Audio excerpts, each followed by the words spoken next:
Welcome to the New Rugged Order Podcast, exclusively on the Hard Knock Digital Culture channel.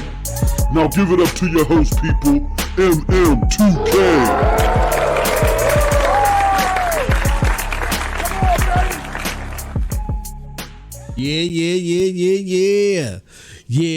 Yeah. Oh, yeah. Let's get it. What's up, people?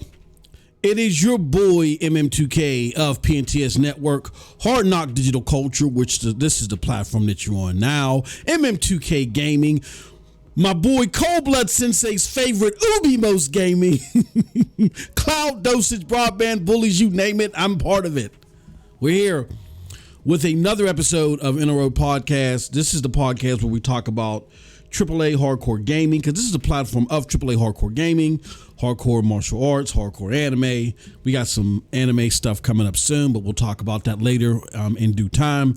But we got a real serious subject matter at hand.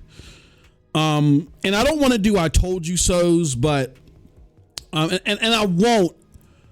I'm going to reiterate some things in a different way, though. Maybe in a more effective way. About this current turmoil in regards to Xbox that was spawned recently by Redfall and some things beforehand. We're going to talk about all that. And this is a special episode. This is episode 18, titled, what do we call this episode again? We called this, it's an Xbox Gamer Special, Community Wake Up! Time to call out leadership. All right. So I want to shout out everybody in the chat. We got my homie Cold Blood Sensei in the chat. He cutting up already. Let me go to the dashboard, to the comment dashboard, and put he's ready to go. Shout out to our supporter, our biggest supporter, Cold Blood Sensei. He says, yo. He says, let's go rip Xbox Daily Podcast. If you told Redfall needed Jesus, I smelled the ish since E3 reveal. Yeah, me and you both. And I got to give you your flowers, Cold Blood. I gotta, me and you talked earlier today, of course, and I kind of didn't understand something, but I'm gonna take some time out to try to understand what you were saying, because I got to give you your flowers, man. I was thinking about something that you said to me last show that I was kind of like debating back and forth. You know, I'm older, man. You got to let things simmer. So after I let it simmer, you know, I took my Metamucil, you know what I'm saying, put on my Depends, let it simmer. I thought about it and I said, Cold Blood Sensei's right. And when you expressed to me that you were upset, I didn't know what you were upset about, but I'm going to elaborate so I can better understand. But I got a whole section dedicated to you, brother, because you helped me realize that in my anger towards Xbox, that I was kind of losing. I was letting it pull me too far and letting things slide on the other side. You know what I'm saying? But we'll get into that. But with that said, thank everybody for coming through. We air this episode live every Tuesday, normally anywhere between 11, normally it's 11 a.m. Normally it's 11 a.m. Sometimes we'll go to 12 p.m., 1 p.m. I had some errands to run and had to take care of some things, and then I got to do this real quick and then go to another meeting. This is just going to be a crazy busy week where my predisposed schedule, I'm not going to be able to follow it. So I'm likely not going to have any streams either, because as soon as I get done with this, I got to hit the road again and go to some other meetings for some other stuff. But I did want to talk about this and cover this because it is important. I want to do something else first. When I cover this whole Xbox turmoil and the Redfall thing, I'm going to do it in like 4 parts. I want to talk about my gaming experience ever so slightly, because I want to let people understand that I'm not just some PlayStation fanboy, some Stadia dude that disgruntled that Stadia didn't quote unquote last, so now I'm picking on Xbox. That's a complete distortion from the reality. I got a whole channel's history that goes against that. Literally, my time on YouTube, more of that time has been spent advocating for Xbox than advocating against Xbox. And it's really that I'm not advocating against Xbox. There are certain actors at that company that I feel like are doing the brand a serious injustice, and it needs to be addressed. I'm going to talk about my gaming experience ever so slightly. Then we're going to get into Phil Spencer and how I feel that he plays a serious role in this. We're going to talk about the accountability portion, and then we're just going to wrap it up and conclude, and we're going to talk it out in the chat. Before I do, though, let me take a sip of my tea.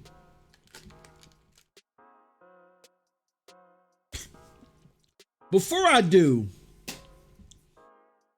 I want to address something real quick, and I don't want to seem mean about it, but we normally don't address this portion of gaming unless it's NVIDIA GeForce Now, because I really feel like NVIDIA GeForce Now is the only platform that really is adequate for the AAA hardcore gamer.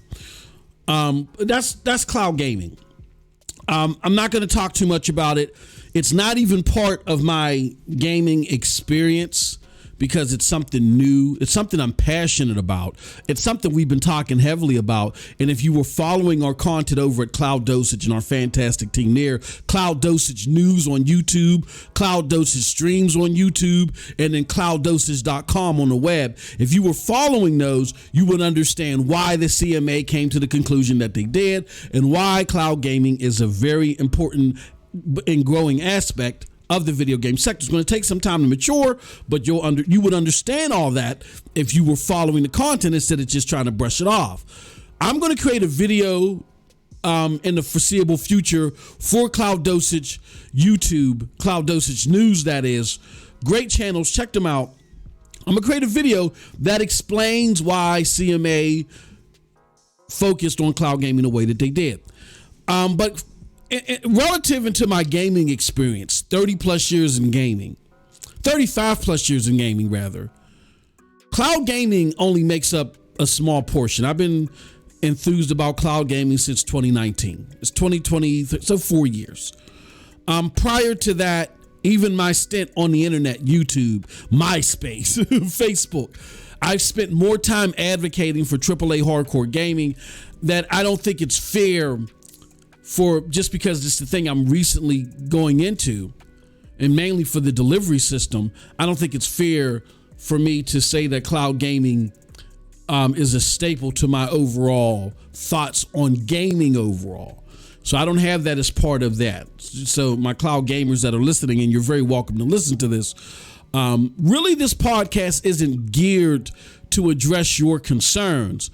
But again, if you're someone who's enthused about cloud gaming the way that I am, even if you use cloud gaming the most in my case, via NVIDIA GeForce Now more than anything, because I use it for my multiplats, and you mainstream game, okay, then this might be relative to what you do. But if you're like solely into cloud gaming and in that realm and in that sect, this may not penetrate some of the things that you're addressing in totality, except for what I'm about to say briefly. All right, so here it is, and then I'm getting into the show, I promise. The cloud community has been very vocal to me recently because they're like, MM2K, we don't get it. You were a staunch supporter of cloud gaming, the smaller games, the smaller efforts. And now that Stadia is gone, it looks like you've gone full-blown fanboy for PlayStation, and you're trying to get clicks and all that other. Those are the conversations that I'm having, right? And again, I got to remind my cloud gaming friends, not to be facetious, you guys just got into this. I have at least a 20-year history covering games, reporting on games, talking to developers, and so forth. I didn't just start that when cloud gaming came. You guys just jumped into gaming 2019. A lot of you. Some of you were doing it earlier. You were enthralled by it, but it was never really part of your echelon until 2019. It's been part of my echelon for the past 35 plus years. I've been covering it. It's been part of my coverage echelon for the last 20 plus years. So Again, don't confuse the 4 years, which is very important and very valid and showing you in the direction in which I'm headed, but that it doesn't totally supersede the other 16 years. So there are things that are important to me, like the things that we talk about on this channel. This channel was created before Stadia was even talked about. So there are things that are important to me that remain important to me that I just didn't talk about as much because I was enthralled in this new delivery system of cloud gaming, and particularly with how Stadia was taking advantage of that. And I do think it's the future, and it's a very important future. And I do agree with the CMA's assessment on the necessity to protect it. Even though I know a lot of cloud gamers are upset at the ruling because y'all want Call of Duty now. But again, if you were paying attention, they have documentation to show that it's coming anyway. But that's a whole nother podcast. I already talked about it. Go check out MM2K Gaming on YouTube for all my information on that, right? That being said, I am into AAA hardcore gaming. I don't dispute that indie gaming and smaller dev gaming development and integration isn't important. But in my 35 plus years of experience, 20 plus years reporting this, I am here to tell you, nothing moves the needle, nothing innovates gaming or pushes gaming forward technologically more than AAA gaming. I am a serious tech buff. I've been a tech buff from a very young age. That's why I jumped on Xbox, and I'm going to talk about its technological marvels and why I became a fan of Xbox. So I am a serious tech buff. Anything that pushes innovation forward in a way that just revolutionizes your interaction with it, I'm all for it. That's why I was a big fan of Stadia. When you couple the fact that you got these big AAA games, multi-plat games, and you're combining them with the technological marvels of Stadia, I thought that would revolutionize gaming. Wasn't so much concerned with the indie development, even though I think that's cool and I can appreciate it. But me personally, it's always been the AAA development that's really enthralled me. So when Stadia died and you kind of had a peel back of some of the things they were looking to do, like the Stream Connect and some of the things they were going to do individually, you know what I mean? That kind of pushed away some of the enthusiasm that I had as far as cloud was concerned. It's not all gone. And then it brought back to surface my concerns over AAA gaming. So that's why, once again, we're back to where I was pre-Stadia with me being vocal about it. Some of you, again, are listening to this and you're saying, well, MM2K, I don't mind Game Pass. I don't mind Xbox. I don't mind Redfall. I think it's a great game. There's nothing wrong with those beliefs. If those are your opinions, then that's fine. But because those are your beliefs and you think that I should stop in the pursuance of my beliefs, it's kind of like, I don't know, again, I always use a food analogy. Let's just say if you've never been to a fast food or you've never been to a 4-star restaurant, and because you simply buy French fries at Walmart, you now get these tickets that'll take you to a Ruth Chris Steakhouse. You get a free $50 gift card to Ruth Chris Steakhouse, once a month because you buy a ride of French fries, right? I've been going to Ruth Chris Steakhouse and paying my full-fledged money all the time. You know what I'm saying? So one day you see me coming in there and I'm arguing about the quality of the steak. It's not cooked the way that I wanted. It's not the quality cut meat or whatever. And you come to me and you slam your $50 free gift card on the table and say, look, you should just be happy. Like the side dishes are great.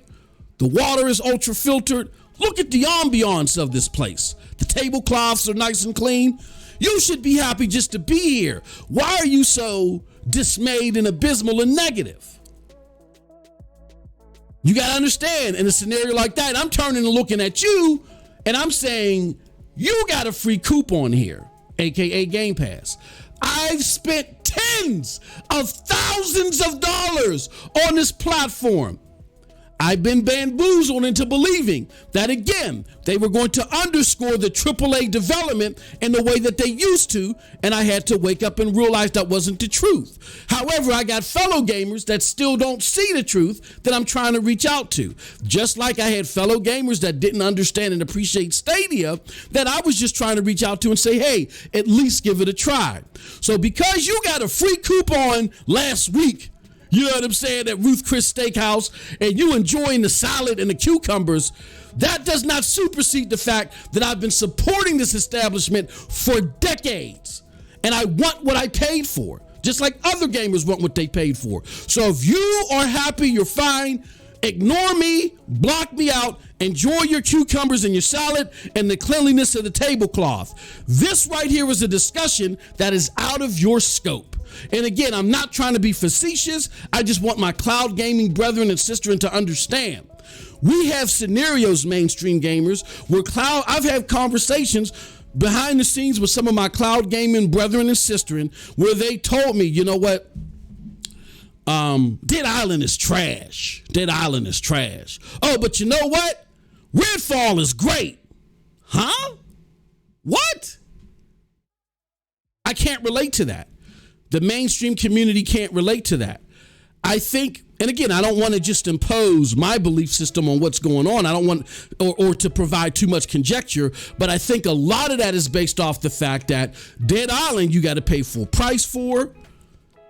Redfall you can get via Game Pass, and my cloud gaming brethren and sisters are used to via Stadia, and now for those that converted to Xbox, you're used to getting things on the cheap, and that's okay. That's fine. Gaming on the cheap and value gaming is cool. Don't want it admonished. However, there are those of us that are there purely for the quality. We expect quality. Quality has been a centerpiece in gaming since the very beginning. And just because the value proposition is now getting elevated a little bit, it doesn't supersede the quality proposition. Okay? So I just want my cloud gaming brethren and sisters to understand that your value gaming that you just started experiencing a few years ago does not supersede our concerns and our raising our voices over the quality narrative, okay? So in conclusion to my cloud gaming brethren, I'm getting right to the show. I appreciate your support. I love you guys and gals so much, but you got to understand where to put conversations in the proper buckets. That's why I'm not on Cloud Dosage, property that I co-own. That's why I'm not on Cloud Dosage talking about this there. It's not relative to the community. It's more about value gaming than anything. However, it doesn't mean that there is not a bucket for the things that I'm covering. Hopefully that makes sense. With that said, I'm going to check out the chat real quick, and then I'm going right into our coverage, and then we're going to see what else you guys have to say, you guys and girls have to say about this. Also, if you're listening to this, we can't make this happen without y'all. Your support makes this show possible. So if you have Amazon Prime, you know you have the ability to give a free gift to a creator, someone like myself, and it costs you nothing. You can give us a free sub for the month, and it goes so far to help out this platform. You can also help us out in the form of bits or anything. You give us a bit comment, I immediately stop what I'm doing, even in my monologue, and I'll go answer your question. So I just want to put that out there so everybody knows that your support means so much to us, and we really, really appreciate it. All right. So let's go to the chat real quick. Let's see what they're saying in the chat. Here we go. I told you Redfall needed Jesus. I smelled the ish since the E3 reveal. Okay, I read that one. That's from my brother Cold Blood Sensei. He says, "Oh, a rare W for Bloodnator." What is Bloodnator? What is that? I'm lost. You losing me today, Cold Blood.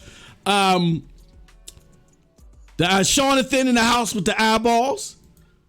Internet, he says, "Hey, hey, Vet, Internet of Games, IOG in the house. Good to see you."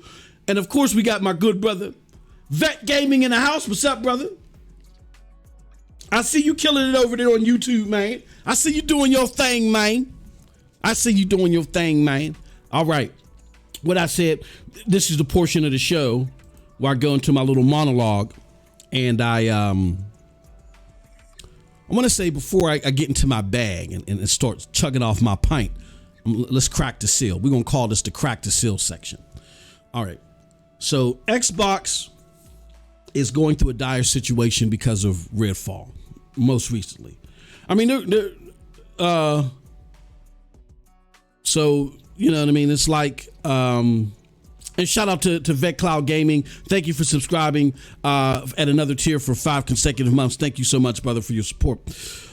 So what I want to say is that there were some things that started happening recently, and they were pushed back by the Xbox community. They used to call it the Stadia Defense Force. Well, we'll call it the Xbox Defense Force. The Xbox Defense Force was like, oh man, screw Larian Studios. And when they said screw Larian Studios, I was like, hold on, y'all going too far, because Larian Studios couldn't bring Baldur's Gate to the Xbox Series consoles. They said we got to hold off. And we said, look, you guys got to follow these people. They're not playing the exclusive game. They even boldly told Stadia that, even though Stadia was funding them when they were doing the early access thing. They said, we're not playing the exclusive game. When this game goes full retail, we're going to put it on everything that we can. And so unfortunately, they can't put it on the Series X because of certain bottlenecks that we've been talking years about since the Series S was Project Lockhart. Again, if that doesn't sound familiar to you, go look it up, Project Lockhart, and definitely check out Brad Sams of the Paul Thurrott think tank, who was heavily reporting on that. So because of that, people started erroneously attacking Larian Studios, and I said, something is about to crack here. I said, I know something is going to crack here. And then there were just different things that were happening, games not coming on the platform, and then you had the ABK deal fall apart. We talked about that ad nauseum last week. Check out my content here, or check out my content on MM2K Gaming. I'm not going to rehash all that. And then now we have Redfall, where Redfall is the first result of Microsoft's $8 billion purchase. And Phil Spencer said that the reason that they bought Bethesda and that was the biggest video game purchase of all times before the attempt with Activision Blizzard. Now that will remain, it looks like, the biggest until someone else goes bigger. But yeah, they bought Bethesda for $8 billion, and they said the purpose of them buying Bethesda was to bring quality, exclusive content to Xbox. Even when they delayed Redfall and Starfield, they had commented that they did it because they wanted to provide a quality output to the Xbox gamer, and hopefully you guys will understand it. So when you say something like that, the expectation is Bethesda, Arcane, and these other companies, they made hits. They made critically acclaimed content before you absorbed them. You are of one of the richest top 3 companies in the world. Now that you've absorbed them, the quality should go up, if not at least stay the same, at least at the beginning, because this stuff was already in production. So because this stuff was already in production, it should be no harm, no foul. And guess what happened? Harm and foul.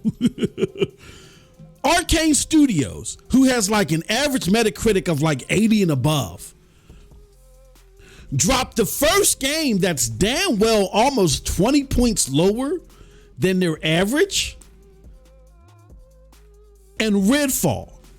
And it doesn't make any sense, because I think this is the main studio, or I'm not sure, but the sister studio just dropped Deadfall or Deathloop, which seems to be 1,000 times more, 1,000 times better quality wise, way more polished, and was in the running for Game of the Year. And then they won Game of the Year awards in other places. And the difference was something key that I heard Arcane Studios say when they accepted that award for Deathloop, is they said it was such a learning experience working with Sony. It was such a learning experience working with Sony. And a lot of people may not feel this way. And it's understandable if you don't. I have my taste in games and whatever, and it is what it is. However, if I played arcane games, not a fan of them, except for Deathloop. Deathloop is my favorite arcane game. I don't like the rest of them. That's just me. I always said, even before, while I was still an Xbot, I always said I don't get the allure with arcane. I don't like their games. But then we finally found out that they attribute a lot of that to working with PlayStation.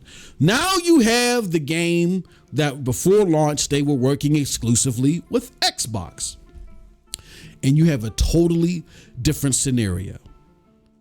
Scenario one, we work exclusively with PlayStation. We bring out our best critically acclaimed game. We work exclusively with Xbox. We release our worst game ever. The problem is the company that they belong to is the latter.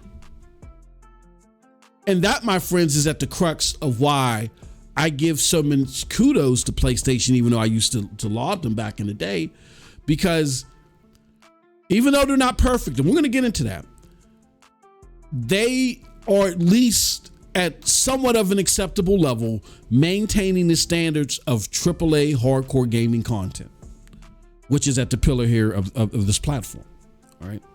But again, I don't want you guys and gals to think that I'm just some fuddy-duddy looking for clicks, trying to clickbait that I'm new on this. Stadia's dead, so I got to find something else to do. And I figured I'd jump on this bandwagon. Let me again talk to you. I've covered the cloud part and why I did what I did and when I did it. But let me just, again, refer to you, my gaming experience briefly, so you can understand where I'm coming from. And then we're going to talk about other things. Now, based upon my gaming experience over 35 plus years, starting with the ColecoVision and getting a lot of my brother's hand-me-down consoles and stuff like that, and being there for every major gaming movement since the beginning, I have firsthand experience of seeing gaming transform from this nerd hobby that just me and my nerd friends would go and experience either at home or at the arcades with our other nerd buddies. I've seen it transform from that to a mainstream medium. Now, if we focus purely on Xbox, okay, and how my infatuation for Xbox at the beginning came about, we can pinpoint it to Xbox revolutionizing gaming in 2001 with the OG Xbox. And even more so with the Xbox 360 in 2005. Now, how did they do that? They brought top-notch visuals, innovative hardware implementation with the hard drive in the OG Xbox, for example, to broadband Ethernet with the Xbox 360. And as far as I'm concerned, as I describe it, the original Fire Stick, just as a bigger one, and the original Roku, as far as putting in and implementing expansive multimedia tools and applications and putting them at your fingertips. Xbox put a spotlight on some of the most innovative and jaw-dropping AAA Western developed experiences that prior were only possible on the niche PC market. All right. Now, PC isn't niche now, but it was back then when Xbox came out. It was almost dying, and shout out to Steam for bringing it from the jaws of death. With that said, let's talk about Phil. Let's begin to dwell again into Phil Spencer, why I say he's at the center of this. And we'll talk after about what needs to be done. Now, despite all that history, that rich history, and that glorified history of Xbox, since Phil Spencer took over as head of studios in 2007, and I do want to show you guys and gals something. Let me see if I can pull it up here. Hold on, where is my... do I still have it? I think I still have it up. There it goes. So let's do an entertaining exercise for those again that don't understand. What do you mean? Why is this all on film? Okay, I want to show you guys this. You see that? Okay, you should be able to see that. It talks about, like, now this is in 2016, and this is a user on NeoGAF realizing that, hey, this thing with Phil may not lead to something promising.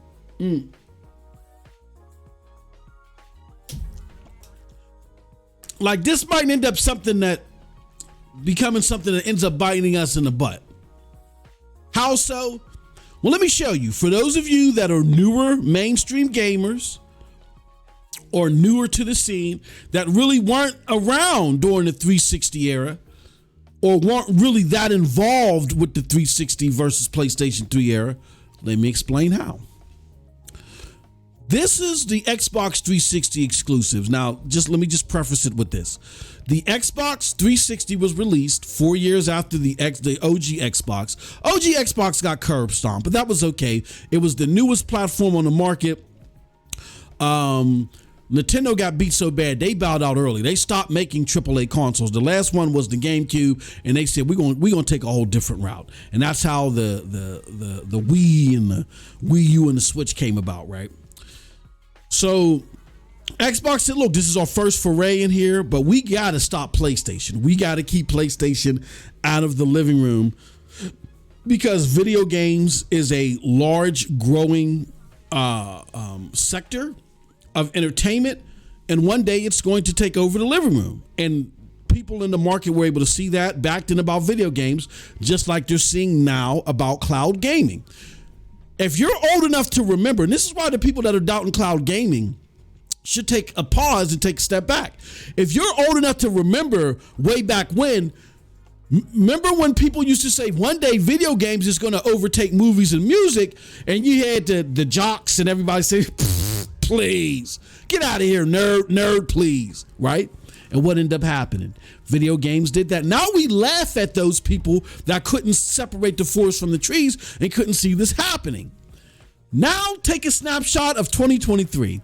We're us that study or we're enthusiasts of the cloud. We're looking at all of you that are denying cloud gaming and don't understand why CMA came to the decision that they did. Again, same smart people in the market that first saw video games taking over media are the same people that are looking at cloud gaming in a lot of respects, and they're saying, okay, this is something down the road that's going to be a major player in video games. Okay, so let me go forward. Let me make this bigger. Just to show you the pedigree that Xbox had before Phil Spencer took over, you got to look at what Xbox was doing in 2005 because they had a serious fight in them. They had to stop PlayStation from taking over the living room, and they went all out. And a lot of it, they burnt a lot of money doing it. And they did a lot of crazy stuff like releasing a faulty console, which was bad. They lost a lot of money behind that.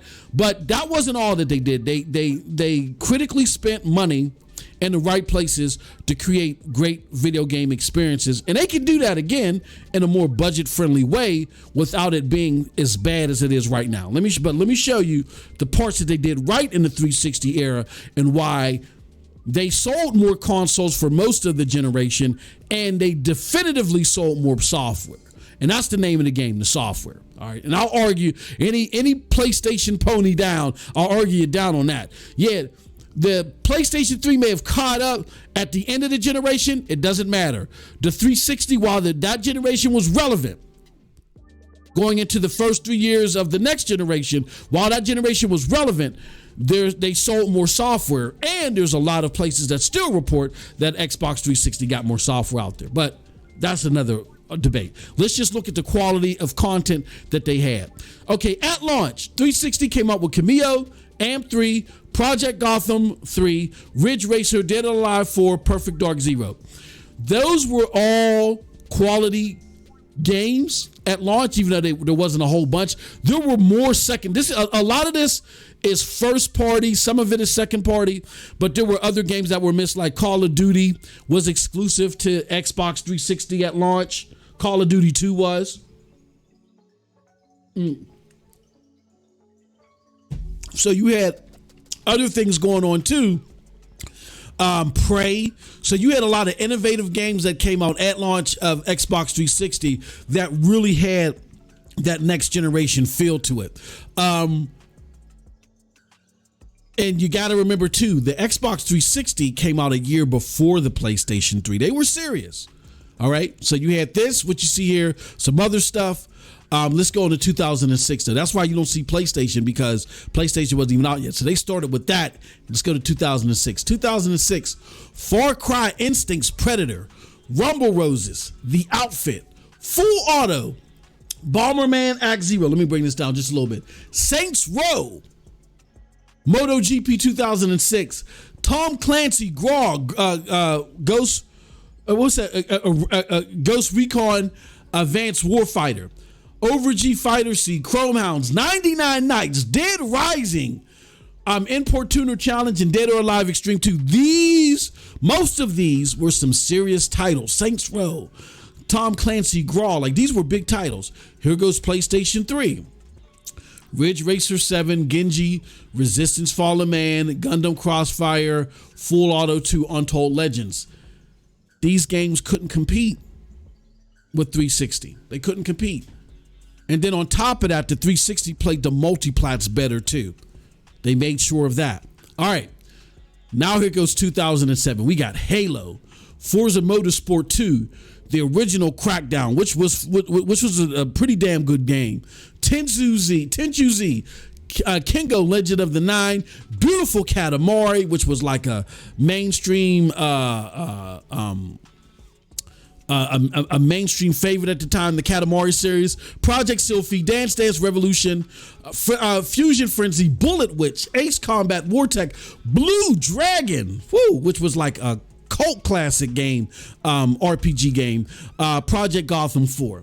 Here goes the PlayStation 3 exclusives: MotorStorm, Lair, Warhawk, Uncharted, Heavenly Sword, Time Crisis 4, Eye of Judgment, Folklore, Formula 1 Championship Edition, Ratchet & Clank Tools of Destruction.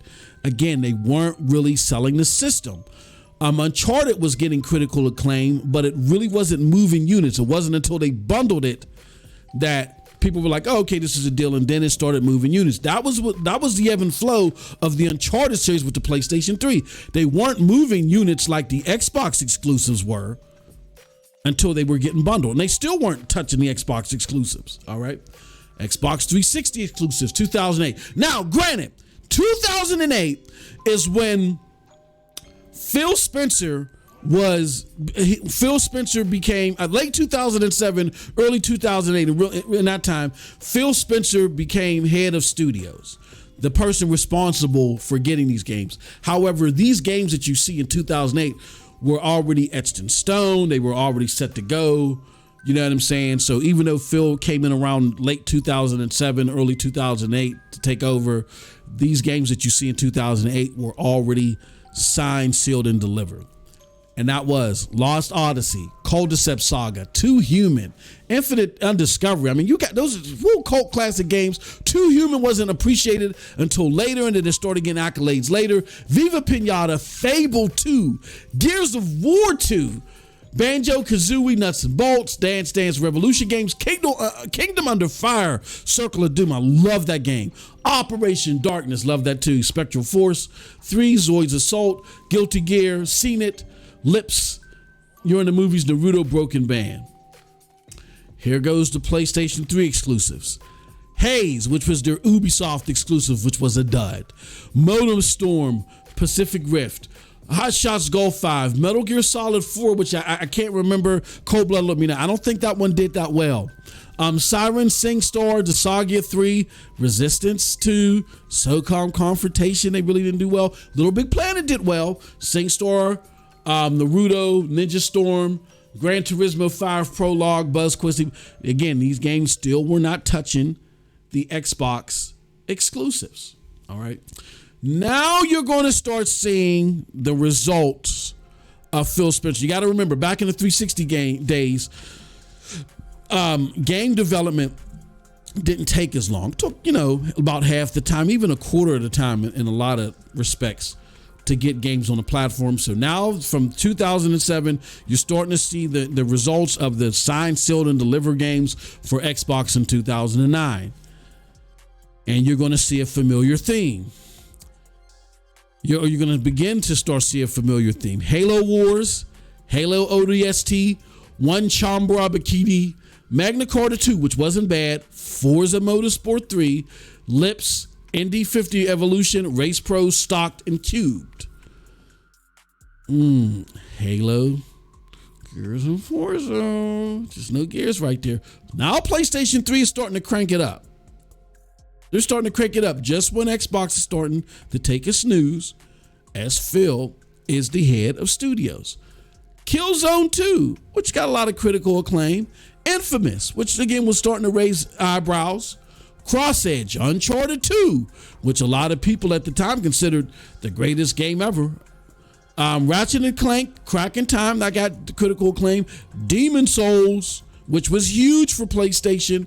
Africa, Katamari. Now you got Katamari Forever, which was exclusive on Xbox. Now you're getting a Katamari game, which was again huge in that era, exclusive on PlayStation. Buzz Quiz World. Now let's look at Xbox again under Phil. 99 Nights 2, which the first one was great and the second one was kind of a dud. Lips again. Crackdown 2, which a lot of people were like, Halo Reach, Morph X, Naval Assault. Now you're starting to see not only the quality shrink, but the number of games shrink. A familiar theme in the Xbox One era, right? PlayStation 3, though, is cranking it up. Mag, which had like the 64 players and stuff like that, wasn't a huge hit, but it is breaking ground. Every game is not going to be a huge hit, but you're trying to push the envelope. iPad, Yakuza 3, White Knight Chronicles, 3D Game Heroes, Gran Turismo 5, Mod Nation Racers, Trinity Universe, Atelier Aurora, Heavy Rain, God of War 3, Time Crisis, Raising Storm, Last Rebellion, John Daly Golf, 2011 with Xbox, Gears, War 3, Forza, Artemis, and Halo. Halo, Gears, and Forza. Again, shrinkage of volume. And again, these Gears, Forza Motorsport 4, Forza's always been a good series, but Gears 3, Halo, all right. At this time, Halo was still big, but it was starting to lose. These games are starting to lose their luster. Let's again look at PlayStation 3, Little Big Planet 2, Killzone 3, SOCOM 4, Yakuza 4, MotorStorm Apocalypse, The Saga, Infamous 2, Uncharted 3, Bleach Resurrection, White Knight Chronicles 2, Resistance 3. They dropped another Resistance on your ass. Trinity Souls, Ratchet & Clank All for One. Let's go to Xbox. In 2012, Halo 4, Forza Horizon. Let's go to PlayStation 3. This is the last year of that generation. Twisted Metal, Atelier Maru, Starhawk, Time and Eternity, One Piece, Pirate Warriors, Little Big Planet Karting, Ratchet & Clank Assault, Yakuza Dead Souls. Early 2013, Gears of War Judgment. But then you had the consoles, the new consoles that start to go out. So now I think you guys get my drift, right? Do you get my drift now? Okay. Again, when Phil Spencer took over as head of studios 2007, and then as head of Xbox in 2014, the quality has drastically dropped. Heavily anticipated games like Scalebound and Fable Legends were canceled, while marquee franchises like Halo and Gears of War went from great to mediocre. Other games like Crackdown and Bleeding Edge were complete failures. Xbox fell short of key technology promises, such as destructible environments in Crackdown 3, the world's most powerful console moniker. Yet, you got the PlayStation 4 Slim with games like God of War and so forth looking better than games on the world's most powerful Xbox One X at the time. And then now we got games like Ghostwire Tokyo that play better on PlayStation 5 than they do their native console, which is the Xbox Series X. Then we also have VR integration, which they eventually reneged on. Xbox's game promises under Phil have been abysmal, with each year acknowledging the previous year was bad and promising to do better. Oh, I can't wait to show you what we got next year. Remember that? I hear it every year. Yet it seems to get worse. As far as Redfall is concerned, the first game released from Bethesda, which they spent $8 billion to acquire, is, for all intents and purposes, a dud. If you like it, you like it, whatever. Like, for instance, people are saying Forspoken is a dud. I think it's a great game. You could try to argue me down. Way better than Redfall, but then I think Redfall is starting to get a pass because it's on Game Pass, so you didn't have to pay $70. You don't have to, right? Still unacceptable, but it's a whole nother discussion. And Redfall represents the first game released from Bethesda, which they spent $8 billion to acquire. It's a dud. With a current Metacritic score of 64 due to its bugs, horrible visuals, and empty gameplay. The developer, Arcane Studios, is known for much better work, and it seems that Xbox has ruined yet another studio as far as putting out quality AAA content that they've pulled under their wing. So now let's talk accountability. Now, all hope rests on Starfield, the forthcoming game from Bethesda. It is the last hope for Xbox in the foreseeable future. And I'm here to tell you, if Starfield fails to meet expectations or launches at an unstable 30 frames per second, expect to see an even worse mass exodus from Xbox than you witnessed in the Xbox One generation. To right this ship, Xbox needs to take a serious look at its management. All right. And that starts with the top. A famous saying that was said to me by one of my business mentors is the following. It's very simple, not complex to understand. A fish rots from the head. Right? And never before have I seen a head of a company get accolades when there's just a tad bit or just a resemblance of success. Win awards, do all this stuff, but then get shielded so much when things go wrong. We've heard people blame Matt Booty, Bonnie Ross, the technical guy, what's his name? Jason Ronald. Hell, I even heard people blame Terry Myerson, Phil's old boss. He took the money away.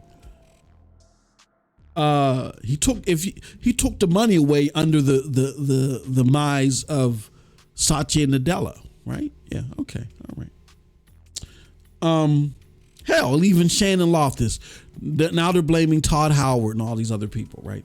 Where, again, as we pointed out, Arcane Studios, who made critically acclaimed games, had a Metacritic of like 80 and above for their content, for their games.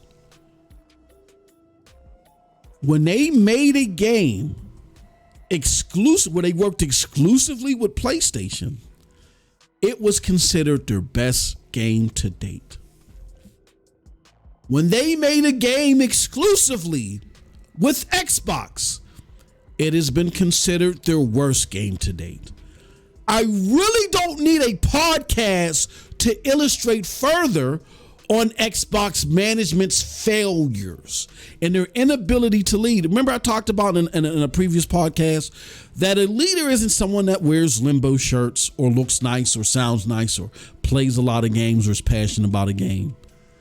A leader is somebody that has a tangible, achievable goals, you know what I'm saying, for themselves and their consumers. They're results oriented, and they make the people around them better.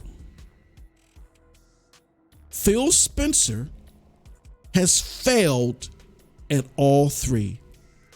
Every single goal that he set for himself, including Game Pass.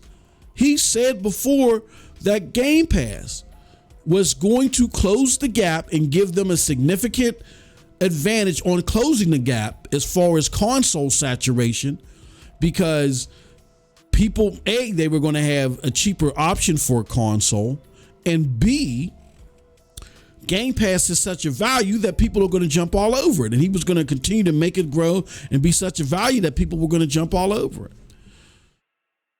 And that has failed. Why is that failed? Because Game Pass and the Series S, all that they have done is kept the status quo. Kept it 2-1 with PlayStation. Right? So all it's done is maintain the status quo. And the problem with the value proposition is, look, let's be honest. The biggest thing that people come to Game Pass for is the day one Xbox games. They expected the value and the quality of those games to rise. That's a real value. Let me give you an example. Say if you tell me that I can buy chicken wings or a carton of eggs. Carton of eggs now, they're like $4 a carton, right? So say if you tell me, hey, look, you can get those same carton of eggs for $1.99 at this other place. And I'm like, wow, really? Yeah, the same carton. Go ahead, because it's made by the same people. Now, when I crack open that carton, if the eggs are fresh, they're not expired, they're not cracked, all that other stuff, then yes, that's a value, because I'm getting something that has a reasonable standard of quality to the average consumer. That's key. To the average consumer, it has a reasonable standard of quality, and it comes at a budget price. That's value. Just because you like something, if that's out of bounds for the average consumer in that sector, just because you like it and you like the price, that's not globally a value for that consumer, for that consumer base, rather. It's just a value for you. But your standards are different. And that's what has to be understood. That if Xbox could kill it just by satisfying the people that are already satisfied, they would be number one. They got to do better. They got to figure out how to satisfy you and keep you satisfied and reach a broader audience. I'm going to reference back to Stadia. One of the things that we did on Cloud Dosage way back when is we had an initiative where we would reach out to gamers and say, here, look, we're willing to gift you access to Stadia at all levels for you just to try it. Well, man, I ain't gonna like it. One conversation I had, if I don't like it, I'm gonna dog it. Please do so. Why would you want me to do that? Don't you advocate for this thing? Yes, because I'm already sold. I'm already in the hut. Google needs to hear what they need to do to get you, and they got to be wise enough to work on what they can do to maintain me while still getting you. So they need to hear this. And I'm a technology buff. I'm gonna do my part to help advance technology at the consumer level, grassroots level, the best way that I can. But it's up to Google ultimately to make the decisions and put them in play. But this will help. So let's do it. And it doesn't require you to be fake or phony about it. You know what that conversation was a representation of? My conversation with Doc Dark. And then we gave him access to Google Stadia. And he was like, I actually like this. But he still gave us criticisms. Now, why did I mention that? Because it's important for people to understand that you can't tell people, oh, stop with the negativity, stop complaining. I like it. You liking it apparently isn't good enough. And don't you want your platform to succeed? So yes, you want your platform to succeed without reversing the things that you like, of course. But these are multi-trillion-dollar companies. They should know how to walk and chew gum at the same time. They got to learn how to maintain you while growing their footprint. Don't you want, if you like something, don't you want it to stick around? Well, in order for it to stick around, they have to do better. It is not a hard concept to understand. And I just get, it just makes my brain want to pop. Every time I hear one of you say, well, I like it, why are you complaining? Shut up! You sound stupid. I'm complaining because it's not doing good enough. And you should want it to do better. Because if it doesn't do better, then it goes away. Xbox is doing a lot of loss leading right now, meaning they're burning away money. They're investing more money into stuff than they're getting back in hopes that they can just increase their saturation. But if they do this loss without the leading, then guess what? Something has to give. And if something has to give, guess what it's likely going to be? The stuff that you like.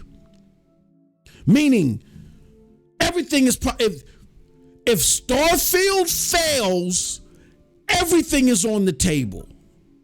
Meaning, day one Game Pass Xbox titles. Everything is on the table. I'm here to tell you, I've been predicting this stuff correctly throughout the entirety of Xbox's venture because I've been there since the beginning. And I'm here to tell you, as someone who also has 25 plus years of Fortune 500 market experience, I'm telling you, as a Fortune 500 company, this is loss leading that they're trying to do, but without the leading part, the losses are catastrophic.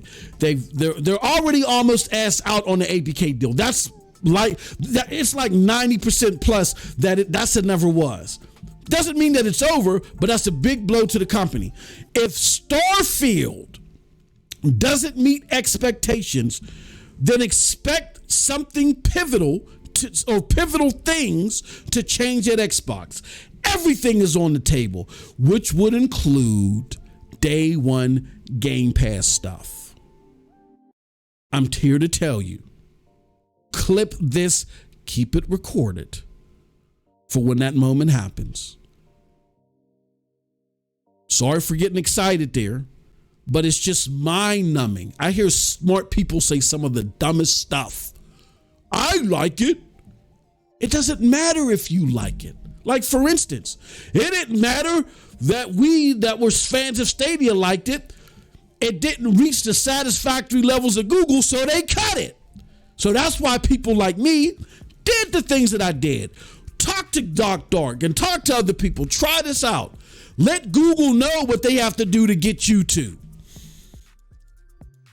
So if you're a fan of Xbox, of course you don't want them to take away or move the things that you like.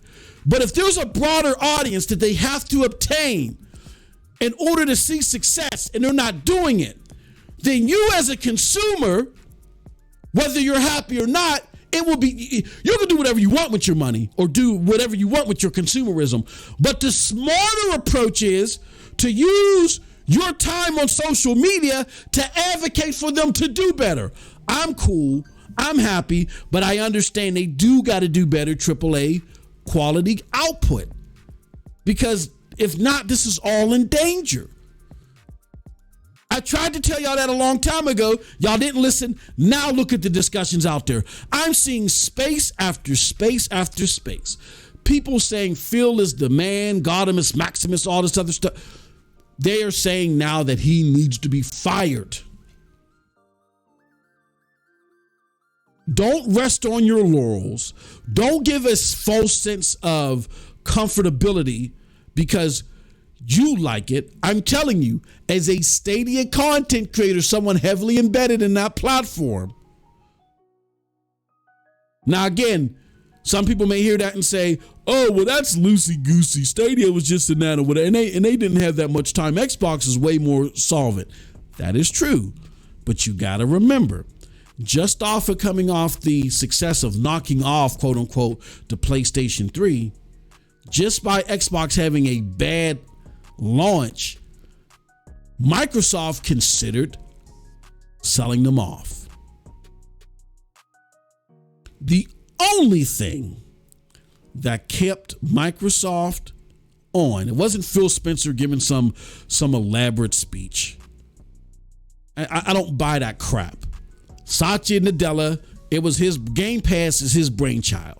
Why? Because he went to every department and said, how can you integrate subscription services and cloud into what you do? Because Satya Nadella is the cloud guy. That's why he became the CEO, because the markets were saying that cloud technology is going to take over the industry. So they made the cloud guy the CEO.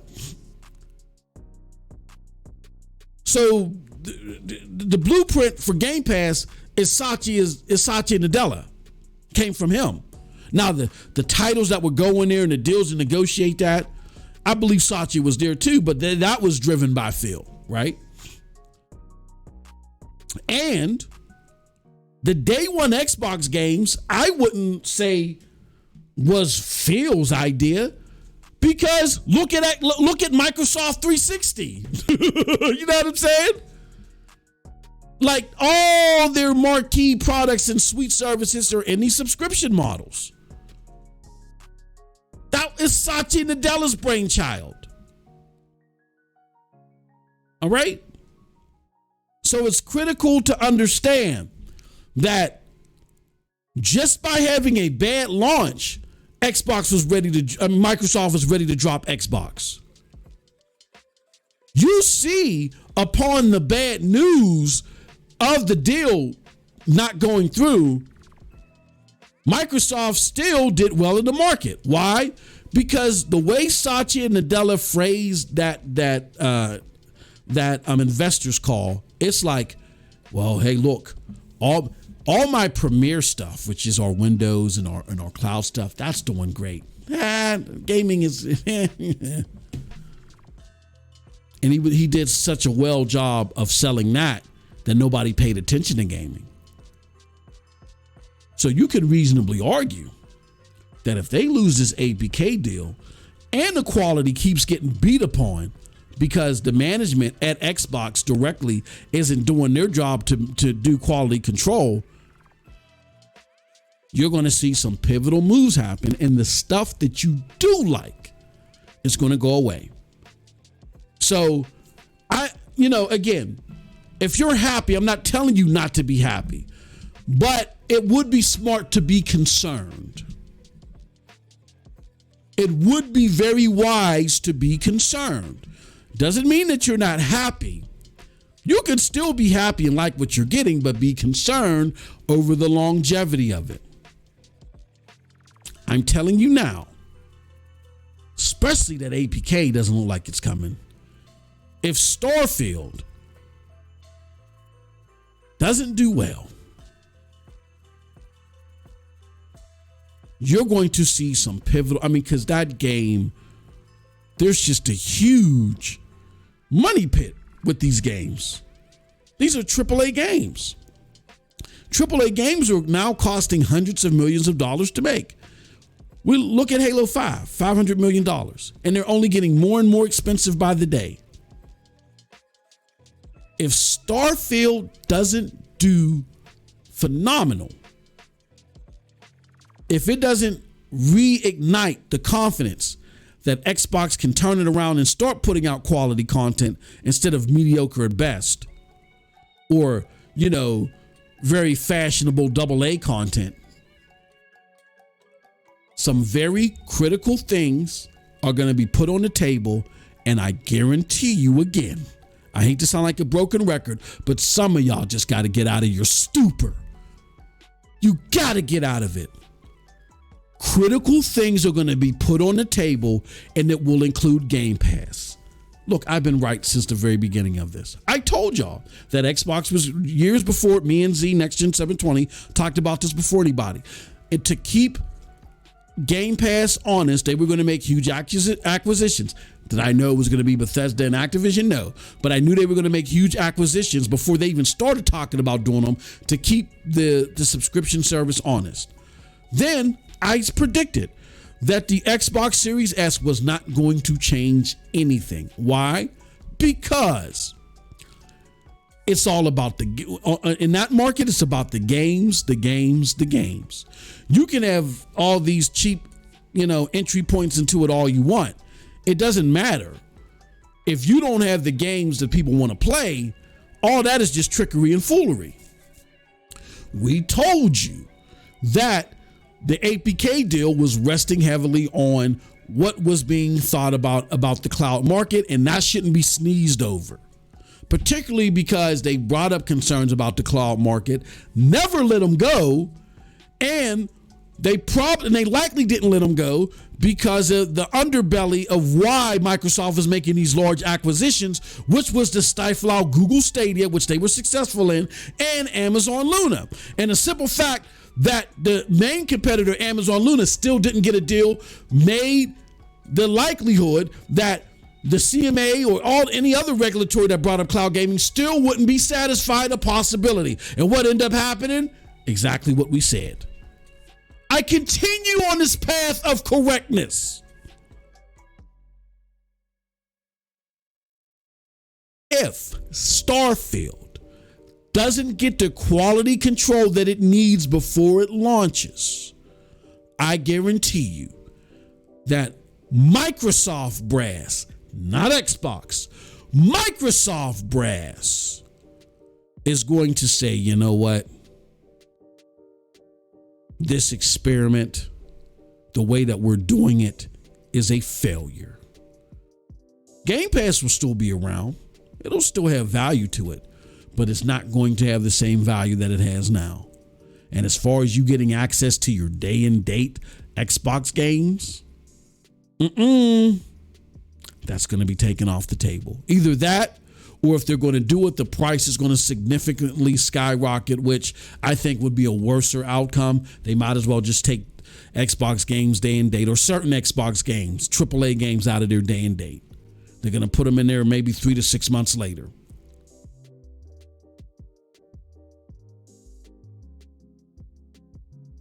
Maybe 6 months, because waiting 3 months to some of these gamers is okay. And they're probably going to want to force you to buy the game if you're within the 3 months realm of wanting to buy it.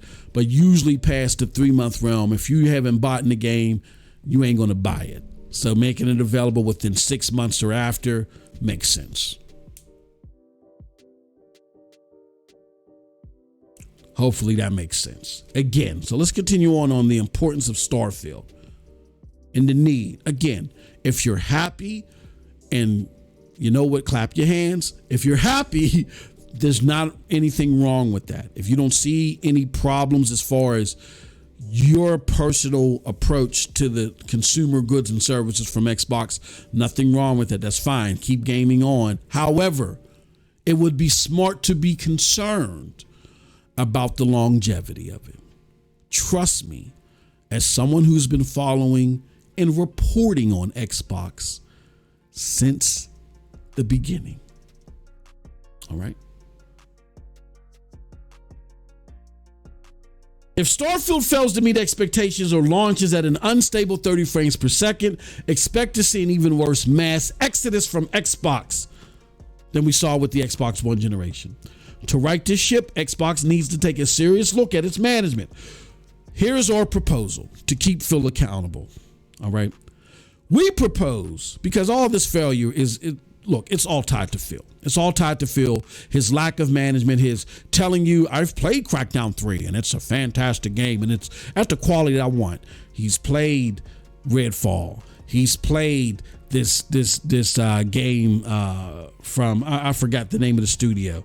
Oh yeah, and everything's coming along great. That's always what he says, and then they release it utter failures. We propose that Phil Spencer be put on a probationary period starting after Redfall's release. So we're cutting some slack. What we're saying is don't even include Redfall. Starting with the first AAA game that you release after Redfall and ending up until December 31st, 2024, Xbox, under Phil's leadership, needs to achieve 3 important benchmarks. Benchmark 1, a 3% increase year over year in games, software, and services revenue. Shouldn't be hard to achieve. A 20% increase year over year in hardware revenue. Shouldn't be hard to achieve. And an average 85 Metacritic for all AAA first-party games, and an average 80 Metacritic score for all second-party AAA games released. So Ori and the Blind Forest would be a second-party AAA game because it's being developed by a non-first-party studio, right? You know, like something like Sunset Overdrive, you know what I mean? Where it was exclusive, but Forspoken would be a AAA. What we're saying, a second party AAA game, but what we're saying is for the stuff that is in your studios that you directly manage more key than anything, we got to get 85 or better. For anything that you're working with a third party studio for second party output, has to be 80 Metacritic and better. Those 3 litmuses ensure that you are doing that Phil still has it in him to turn this around. You got more studios than PlayStation. PlayStation is kicking your ass literally with 4, maybe 5 studios. You got Bethesda and their 11 billion studios under your realm, and they've all pretty much made critically acclaimed games. Let's not talk about the Obsidian and all these other studios that you have. It's time for things to change. The perpetual state of wait has to be admonished. And that's what I think internally, the Microsoft execs, that's the litmus they can put on Phil. So it's not a public probationary period, but it's a litmus that they discuss amongst themselves. It's gingerly talked about with Phil in like appraisal meetings, in an annual meetings that they have. Hey, look, Phil, these are the expectations that Satya sits down when Satya and Ann sit down with Phil annually with expectations.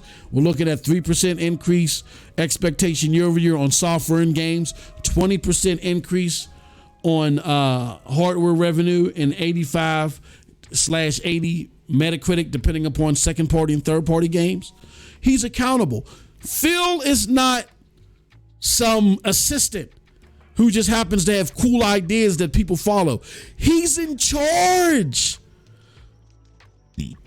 He's in charge. He has to be responsible for these turnarounds. And the fact that you guys keep shielding him from this proves that your infatuation with this guy isn't results based. It's personal. It's either personal just because you like him personally, his personality, or because you simply want to thumb your nose at the PlayStation fanboys that tell you, oh, Phil needs to go. Ignore them. Ignore the ponies. Always give the scenario. Say you got a neighbor across the street that you can't stand, right? You can't stand them. And one day you're going out to work and they happen to be standing outside before you were, maybe getting their newspaper or whatever. And as soon as you come out the door, they say, hey, neighbor, that stupid looking shed you got over there that you just built, it's on fire. Haha, stupid looking piece of crap. Are you going to sit there and say, oh, he noticed it first, so I don't want to give him the accolades and make it seem like that he noticed something special, so I'm just going to ignore it? And are you going to say, oh, phooey, you're making a mountain out of a molehill. Everything's okay. I'm still going into work, and let your whole house burn down with your spouse and your kids in it? I mean, just because the neighbor across the street that you don't like noticed it first doesn't mean that they discovered something special. It's something that you were going to notice eventually. When you smelled the smoke, he just happened to say it before you just happened to be out there looking at it, because he's the neighbor that you don't like. He's always skeptically looking at stuff, and he happened to come across something. It doesn't mean that you weren't going to notice it later. But completely ignoring what is evidentially the problem here is a fool's errand. Phil Spencer has to be held responsible.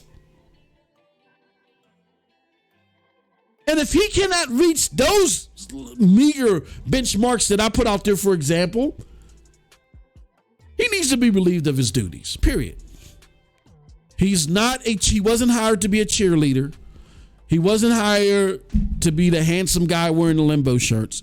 He was hired to effectively lead Xbox into a competitive realm and to maintain his core and expand it with his ideals on gaming, and be a staunch provider in the AAA market. And if he can't do that, then he got to go. It's as simple as that. Hold on one second.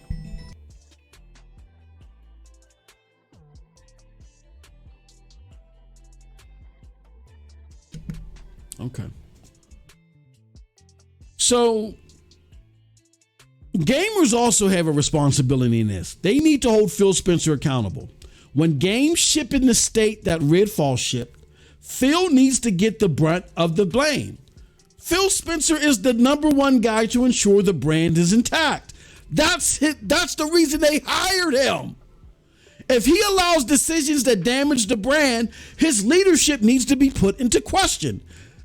He specifically hires people and oversees things to ensure that the brand is at its brightest. If he can't do that, then he's not an effective leader. He needs to go. That's how it works for the head of a department. His people's performance is a reflection of his leadership. It's not, oh, he's squeaky clean because he's wearing the limbo shirt today. No! Gamers need to stop making excuses for Phil. He is in charge, and he should be the first to blame, just like Doug Bowser is for Nintendo or Jim Ryan is of PlayStation. Can you imagine if you're Jim and Doug? You're probably sitting there thinking like, golly, how does this guy is like Teflon. He never gets blamed for anything. We sneeze the wrong way, and we're this, that, and the other from our own community. From our own community.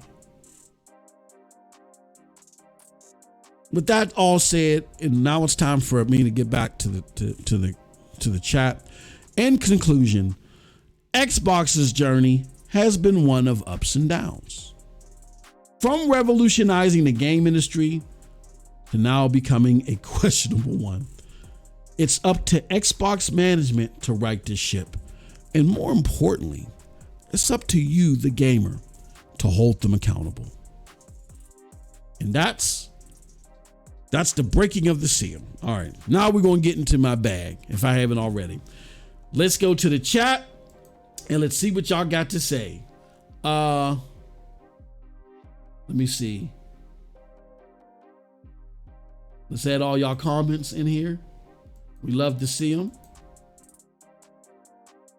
I think I got all of them. Here we go. All right. So, Cold Blood Sensei says, all I think about is that parent and the kid who stretched to bring an Xbox to their home base upon MS's marketing carrot. That angers me. It's scandalous. Well, the problem was, and this is where it's the gamer's fault, and a lot of these content creators who will remain nameless. There was one content creator in particular that they've been playing Twister with Arcane. I mean, they've been playing Twister with Redfall. First, they said I went out there, I played Redfall. It was great. And this is all covered on Twitter. It's great. Matter of fact, let me go on the DM and let me read it. I'm not going to post it publicly because you guys have to be the wiser. Like it has to fall. You have to be responsible for something. Let's see.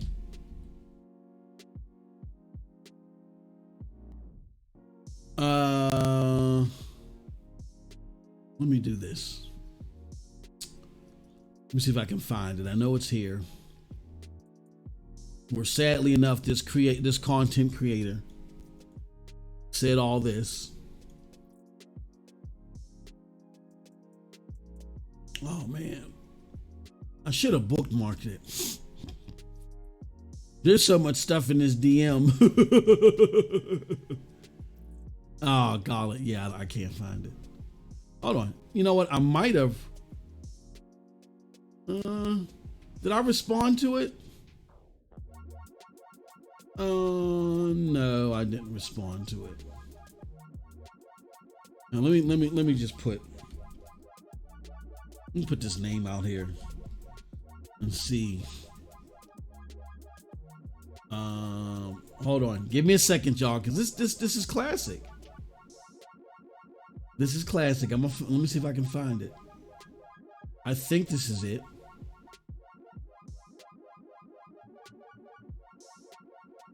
I think I found it. No. Yeah, okay, I kind of found it. Let me bookmark it. So this person said Redfall is a great game. April 14th. And because they got hands-on access to play it. Can't wait for everyone to play it. They said, you know, Redfall is an Xbox exclusive. Talking to another person.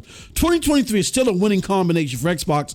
Redfall is going to be awesome. They're boosting this based upon the fact that they've played Redfall. They've played Redfall and they're able to let you know that, hey, I got my hands on it. It's going to be a great game. And they said, sorry, PlayStation only fans, Redfall isn't R for spoken. Previews for Redfall are really positive, right?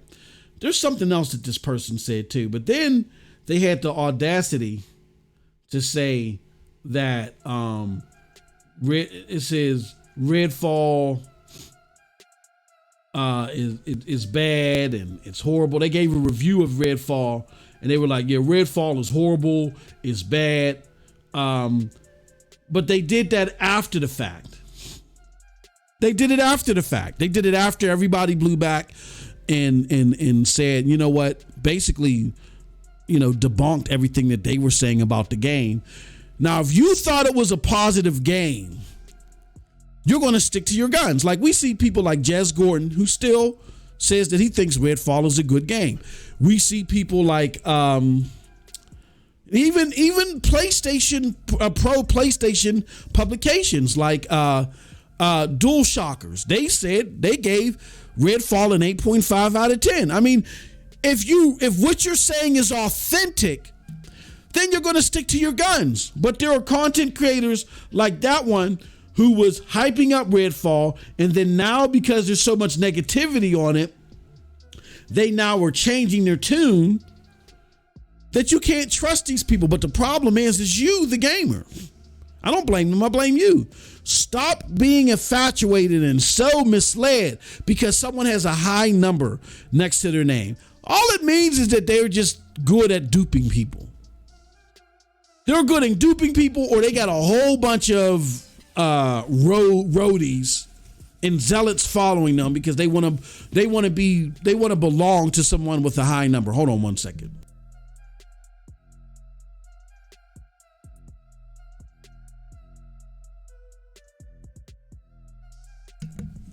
I see it all the time. It's something even that's endemic in I hate to say it, in the cloud community. I would have people that followed me every day that talk to me, DM me, and do all this stuff and get all this critical information and would take the information that I'm sharing with them that I've investigated and, go elsewhere with it and use it as their talker. They would do all this stuff, would never support the platform. We would sit there and let people know this is a community platform. We're trying to get support for the community. So smaller content creators, even though their channels aren't monetized, they can get something, that will bring more spotlight to them. They can bring some of our viewers back to their channel, and then they can reap some of the rewards early. Because we compensate people that contribute to the platform. They wouldn't give $1, but they're getting the utmost. They're getting all their critical key information, the talking points that they're on when it comes to Stadia and cloud gaming. They're getting it from us, right? Wouldn't donate $1. Meanwhile, you would see those same people over Joe Blow and them's podcast or show or whatever. They're dropping $20, $30. They're members. They're doing all this stuff. Oh, Joe Blow and them, we love you. I love you. Why? Because they simply had a higher number next to their name and they wanted to belong. And it was all a high school popularity contest. And that's endemic in the cloud community because, again, we're new to this. Cloud gamers are new to this. Not me particularly, but I take ownership of the cloud community. The cloud community is newer to this. The popularity game, and they get wrapped up into it, right? And they're not the only ones, though. Even though I feel like it's a little bit more endemic in the cloud community, you see it a lot in the mainstream community. You see it a lot. And people get duped. They get duped. First, you got the road dogs and the flunkies that just want to belong. So therefore, they're just following. I love you, Bizzle Bop. And they're sitting there dropping 40, 50 spots just to get their name read because that person has a high number next to their name. But then the person sees the high number. That's not the wiser. That sees all the donations coming. And they're like, hold on, this person must know what they're talking about. Why would these people do this? Not knowing how the game is run. So then they get sucked in. But I still blame the gamer. I blame the roadie style gamer, the flunky gamer, and I blame the gamer that gets caught up in it. Because you know what? I used to fight heavily for gamers that were like, oh, I don't want you guys getting caught or getting, trapped up in this. And to a certain degree, I still think it's worth the fight. But a lot of you guys just don't kick the tires. You don't research anything. That's your fault. That's your fault. There are so many tools out there for you to cross-reference what you're being told, and you refuse to do it. That's on you. Fool me once, shame on you. You know how the saying goes. So you guys got to start holding these people more accountable. All right.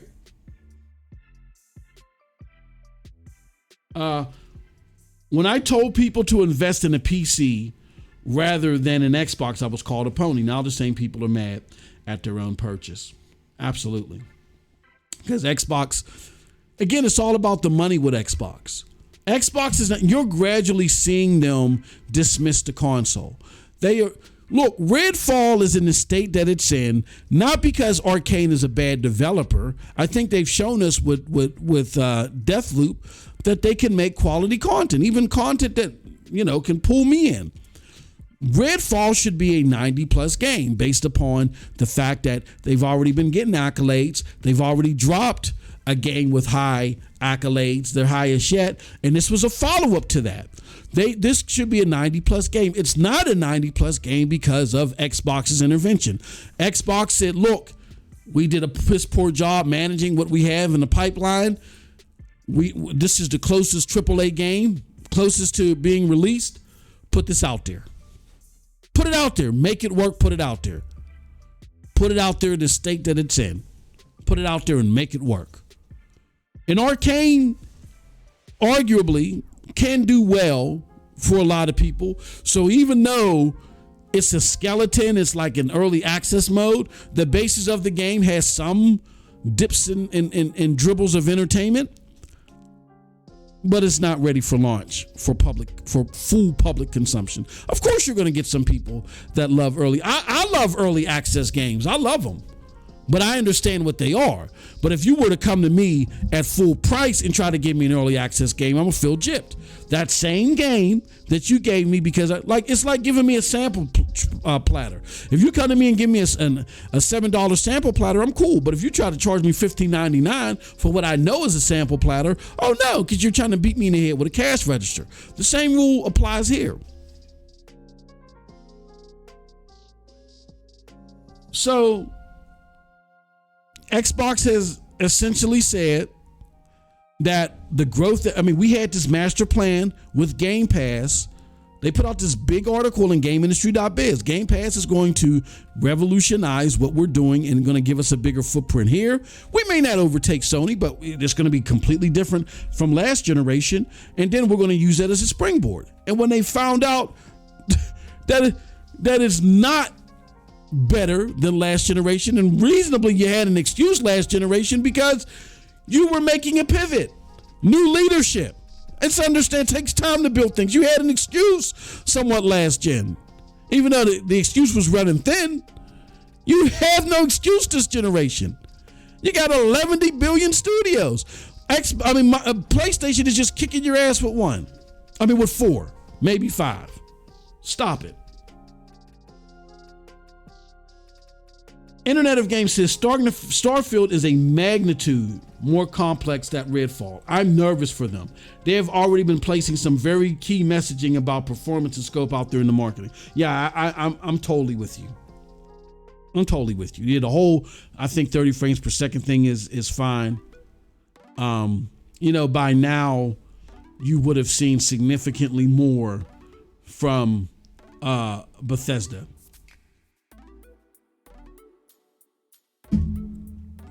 I don't think the game is going to launch in a good state. But again, the business structure was based upon Game Pass. It's all the dominoes are, the first one is Game Pass.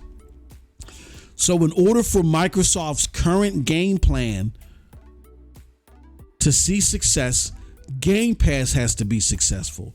So that's why they said they put Redfall in there. They put Redfall in there because they want people to play. They want people to adopt to Game Pass. And that's why they took away the dollar loophole, IOG, because they're like, look, Game Pass, and look, whether the game is bad or good, it's going to draw people to Game Pass. So hopefully we can keep investors' faith in what we're doing. We can keep the ship steady until we find a more feasible game plan, or maybe we can get this one to work. If we put games in Game Pass, regardless of what their state is, if the game has a huge following and it drops in Game Pass, that's all we need. That's the strategy. Because the success of Xbox is dependent upon Game Pass. So it don't matter if the game is good or not in their mind. I'm not saying this is a successful strategy. I'll tell you what the cons are to the strategy. They think the pros are, regardless of this of the state of the game when it launches, if the game can draw a lot of people to Game Pass and we can boast about X amount of engagement numbers and so forth, and on top of that, we can show increased growth because now we're in 40 more countries, where maybe the quality in those 40 new countries ain't so bad because they ain't used to getting jack squat. So maybe the quality ain't so bad for them. They'll retain their subscriptions, but at the very least, we'll get a whole bunch of people paying $10, $15 to try this game. That'll be a huge success for us because it'll increase Game Pass. It'll increase revenue numbers, more than what it normally would. So we need this revenue push right now. Good or bad, the attention will draw people to Game Pass. That is the strategy. And the quality of games, including Starfield, are at risk because of it. Now, here's the con side of that on top of the quality thing. Your job is to retain Game Pass. Your job is to say to people, look, I I may not like what's in Game Pass every month, but I feel like there's a quality narrative. Again, I'm getting the eggs at $2.99 when I open them. Maybe I got to continuously pay $2.99 a month, and maybe there's some months I don't get eggs, but I'll forget about it, right? Because the price is so low. But if people are just going in, even if they're just paying $15 to play Redfall and they're bouncing, you're still losing out opposed to them paying the $70 and feeling like they're getting quality. Like if you release a high 70s, low 80s game, you're more likely to get people that'll try it and say, okay, that's a high enough score to where maybe me liking it, maybe I'll like it more. I'll like it higher than what the score says. It's worth me getting. I think a testament to that is Dead Rising 2. Dead Rising 2 is not in any subscription service, and then they had 1 million sales the first week of launch or the first few days of launch. And that, for all intents and purposes, is a quality game. So I get the strategy of Xbox. Their thinking is, look, if we get 4 people that may want to try the game at $15, what's that? That's $60. If we get 4 people, well, no, if we get 6 people that'll try the game, whether only 2 of them end up liking it, that's $90 opposed to 1 person that'll buy it. We feel like we'll get 6 people to try it, which will give us $90 opposed to 1 person that'll just buy it if the only option is to buy it outright. They think that they can get higher engagement this way, which ultimately will lead to higher numbers. And I'm saying no. Because the engagement is going to tell other people, don't even waste the $15.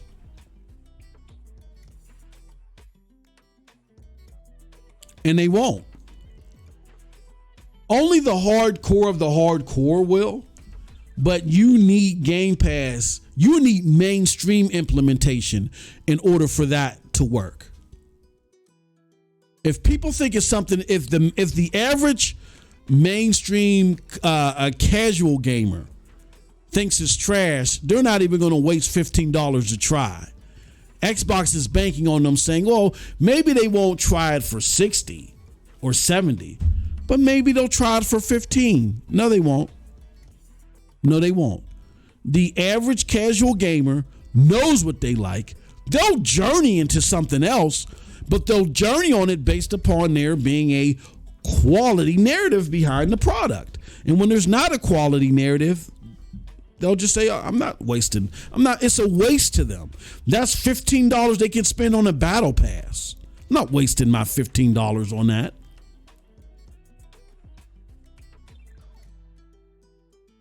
That's Xbox's strategy. That's what they think is going to work, and it's failing already. But they got to give it a try. They have no other way out. They got to give it a try because the games. Look, they're already in a bad spot. The projections keep getting lower and lower and lower. You know what I'm saying? I mean, they did exceed. They put down a very abysmal projection this quarter, and it exceeded those abysmal projections, which Xbox is happy. But that's for the complete tech sector. That's why you got to watch things like CNBC. I tell you guys, get out of Twitter, watch the actual analysts and stuff like that. That was something that happened across the tech sector, that you made projections, you made very meager and low projections, and because people thought that the market for the tech sector was going to be really bad, and it ended up being better across the board. So it wasn't just a Microsoft thing. It was across the whole tech sector. You would if you paid attention and got out of Twitter, you would understand that. So yeah, Internet of Games, you're right. It doesn't look good for Starfield, but you got to understand Xbox's strategy. The game has garnered so much attention that what Xbox is hoping And yeah, we'll argue about it. We'll debate about it on Twitter. But they're feeling that negative press or the positive press is going to draw you to xCloud. I mean, draw you to Game Pass anyway. It's going to make you say, oh, let me try Game Pass anyway. I'm not falling for that. I am not supporting anyone that does not present to me what I'm asking for. You won't get a cent from me.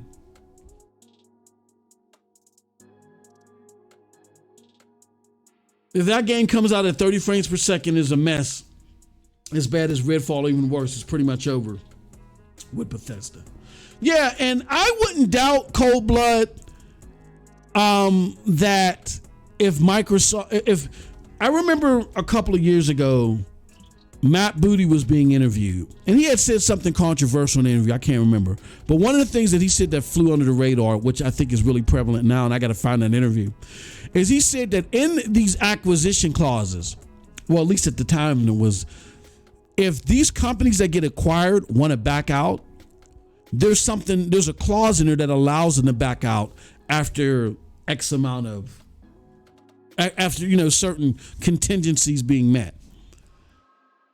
I wouldn't be surprised, and I know this has been talked about elsewhere, but I wouldn't be surprised if Bethesda isn't low-key pissed at Microsoft. I think Bethesda, and they kind of said this, I think before Phil went and reiterated that this is for exclusive content from them. I think they said that they were going to continue, things were going to go as things were going to go business as usual with them, that they were still going to operate independently, kind of like what we're seeing currently from Bungie. They're still going to service multi-plats or whatever. It's just that they're going to do it under the Microsoft umbrella, and Microsoft is going to reap the rewards. I think that's what they were expecting. Then things changed, and Xbox decided that Bethesda was going to be their exclusive, pot. And I think that took Bethesda off guard. They weren't expecting that. And that's why you kind of hear in a apologetic tone, we're sorry to PlayStation fans. You got to remember that Bethesda and PlayStation didn't get along for a very long time. And they were just starting to turn that ship around in the latter parts of the PlayStation 4 era. That's why Ghostwire Tokyo and Deathloop were exclusive.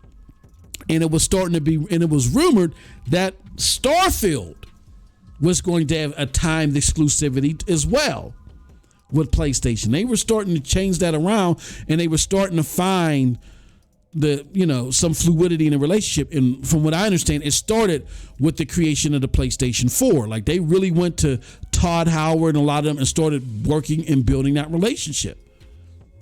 And it was starting to come to fruition at the end of the PlayStation 4, the beginning of the PlayStation 5 generation.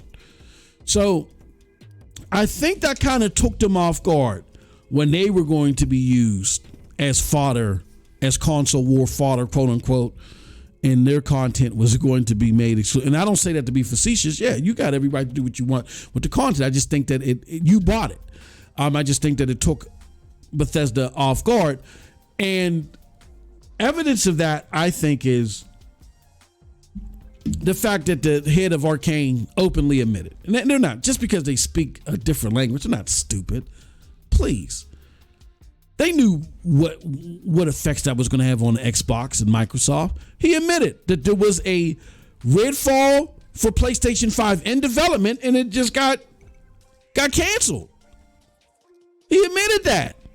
Now, did it go gold? No, but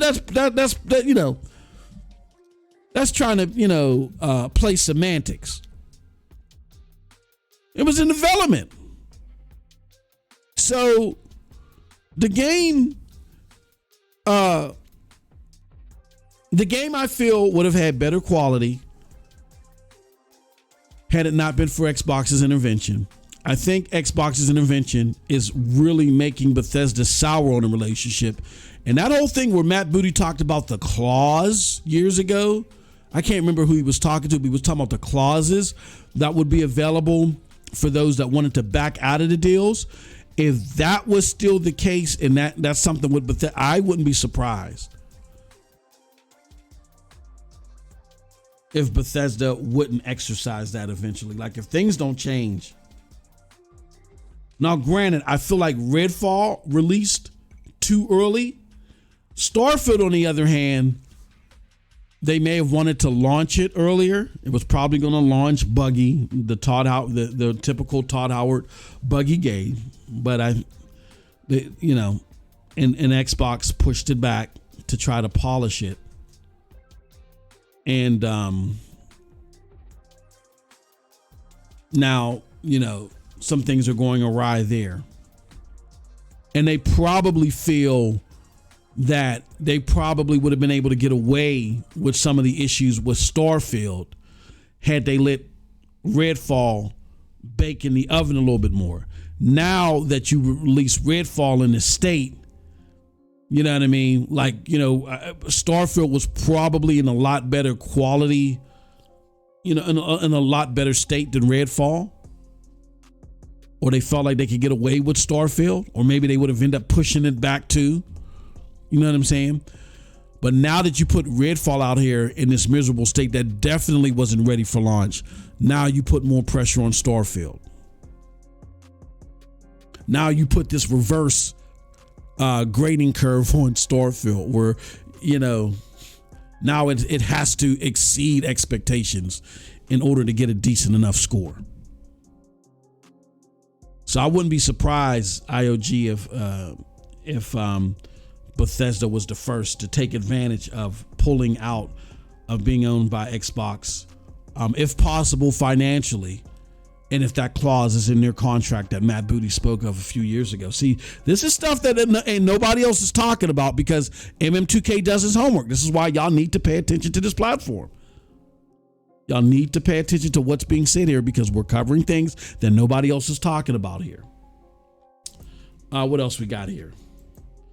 Consoles are not fit for purpose. If their purpose is state-of-the-art graphic and storytelling software and development tooling is light years ahead of the distributed mass production. Exactly. That is the fear that was going to happen with ABK IOG, that it was going to go from a state of art where you try to squeeze it into from a state of art to where you let the art flow.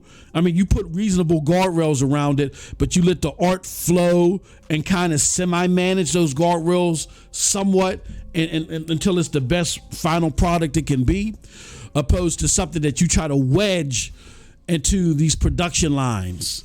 You know what I mean? And that was the fear with Microsoft getting involved because they lack the ability to balance out the artistic part with the need of reaching a certain production period. They don't have that ability. And that's what's happening here, clearly with Redfall. And then, unbeknownst to, I bet Todd Howard and team, Redfall being released too early, again, puts more pressure on Starfield. And Todd Howard is already shell-shocked from Fallout 76. Some people may say, rightfully so. I think the game could have been better. I scored it at 7.5, but I don't think it was like a 5. It wasn't as bad as people made it out to be. You know what I'm saying? It was just a pile on. With that being said, he doesn't want to go through that again. You know what I mean? He said Cold Blood Sensei is almost certainly 30. I'm not sure what they're referencing to there. He says, I hope for Xbox it's not true because hellfire rained down on them. Yeah, it's not going to be good. And all these people that are saying that it's not going to be a problem, you don't understand Microsoft's value proposition and how quickly it'll collapse. It doesn't succeed without an adoption, a serious infuse from the casual market. The casual is not going to waste money on things to try it out. No, they're not going to do it. They would be willing to sustain their subscriptions if a quality Call of Duty is in there. Oh, hell yeah. Hey, this Redfall thing is in there. Some people say it's bad. Let me try it out. Hey, you should try it out too. Oh, you know Call of Duty's in there. It's worth getting. No, they're not going to waste money to try something out. The casual market doesn't do that, and they need casual adaptation in order for this game plan to be a success. And it's not. Redfall would kind of be the beginning of the end of the Game Pass experiment. And when I say Game Pass experiment, I'm not saying Game Pass is going to go away, because the subscription service model is still something that Satya Nadella is hell-bent on, but they're going to completely revamp what's in it and how it's accessed. He says, I don't have an Xbox, so it's not going to affect me, but holy ish, will there be L's for a lifetime from which Xbox won't recover? I'm in agreement with that. I'm in agreement with that. So yeah, we're at a very critical point. I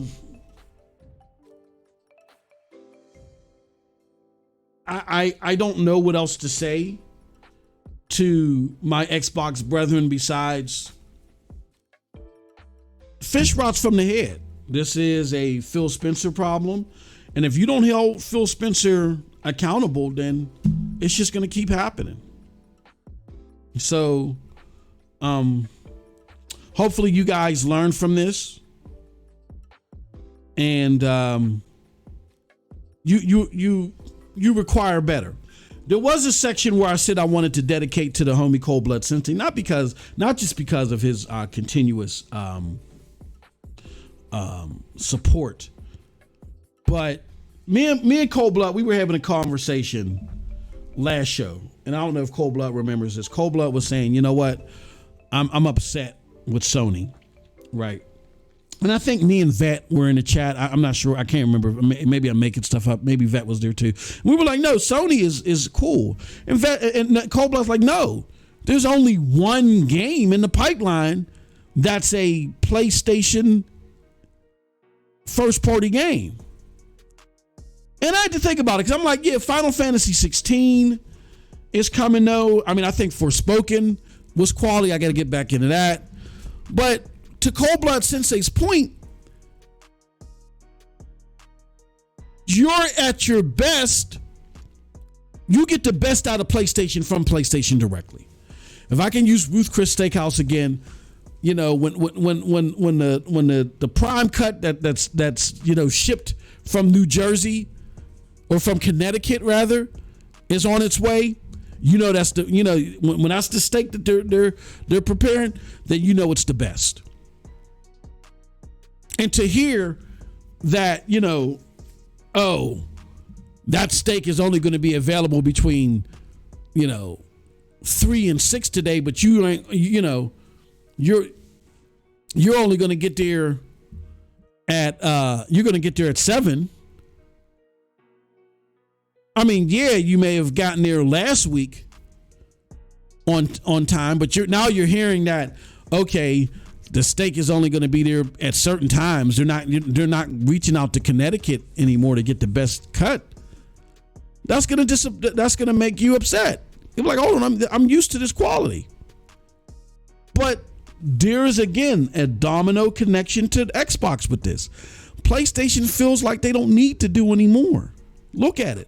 Okay, Forspoken maybe didn't do as well, but again, it's something else that's drawing people to the platform overall to help sell consoles. Well, I'm willing to pay for something that, even though it got dogged out on the, what's it called? I'm hearing from people that there is quality from it, from gamers that I know. Let me try it out there. See, people will pay. They will even pay full price. This is why the Game Pass proposal is a failing one.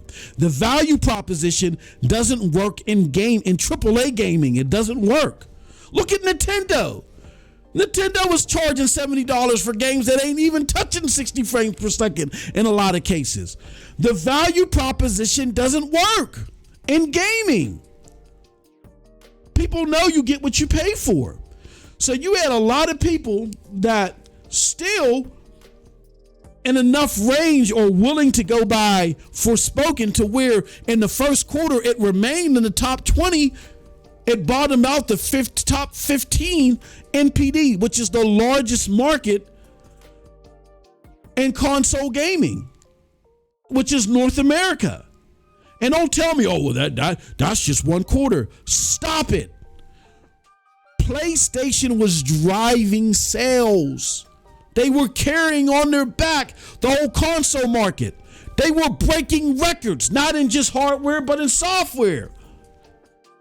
So you have to surmise that Forspoken, even though it didn't do up to internal expectations, it's charting in the largest region in PlayStation's record-breaking quarter, that they benefited from it despite its low Metacritic.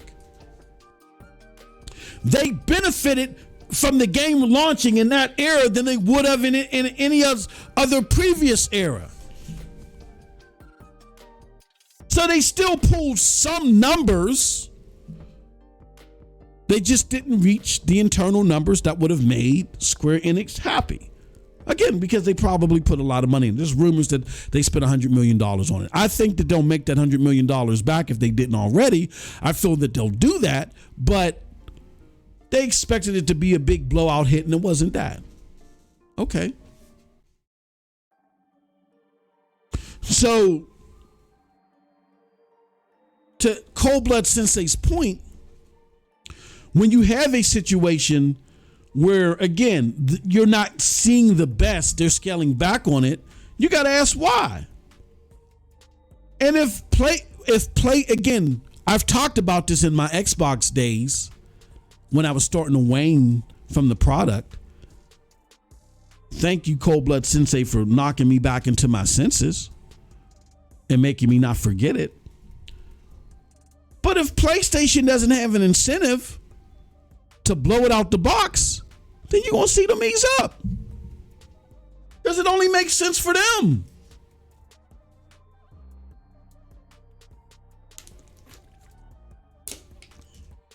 If I'm a AAA gamer and I know the only place that I can get quality AAA games from is this one source,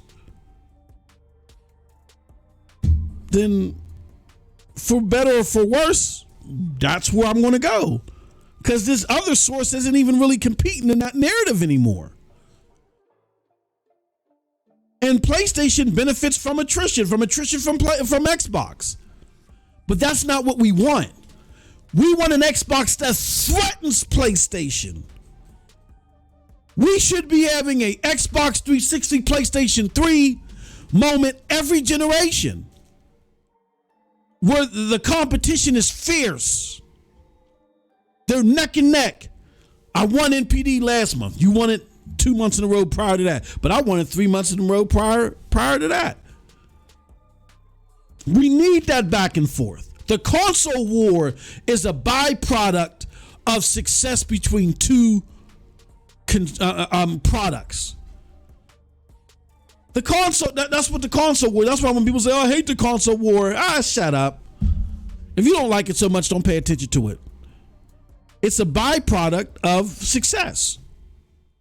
Just like when you have two top sports teams that go at it, you know what I'm saying? And the most staunch supporters of those sports teams, even though I hate sports analogies when it comes to gaming, the staunchest supporters of those sports teams coming out are a result of their teams being badass, and they know that the number 1 seed team and the number 2 seed team are about to go at it. But if both of the teams are 10th seed and they ain't even making the playoffs, then the console war is meaningless. It's meaningless. And then you have situations where, again, Cold Blood Sensei, while I was focusing on Xbox's failures, he was like, nah, man, we need to talk more about PlayStation. So kudos to him. And really, essentially, this is why at the heart I'm so hard on Xbox. Even though I appreciate PlayStation more, steel sharpens steel.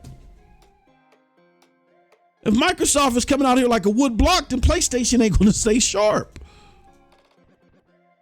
And AAA game enthusiasts are going to lose out across the board. Spider-Man isn't enough for 2023 for PlayStation. And judging by the lowest common denominator, it's doing better than Xbox isn't good enough. But this is a direct result of Xbox not doing good and gamers in totality not doing their job. The prospect of AAA gaming just isn't looking good. And it isn't looking good because, again, we don't have the steel sharpen steel mentality occurring. I think the console war rhetoric has gotten to a point to where the console war has gotten bigger than the competitive spirit. I urge all my fellow content creators out there that even if you do want to root for your favorite team, you got to hold your favorite team accountable to make sure that they're winning. And if they're losing, it's not like be patient, wait for the draft 7 years in a row. No, they got to be held accountable. When they stink it up, you got to call it out. And then go ahead and do your console war thing.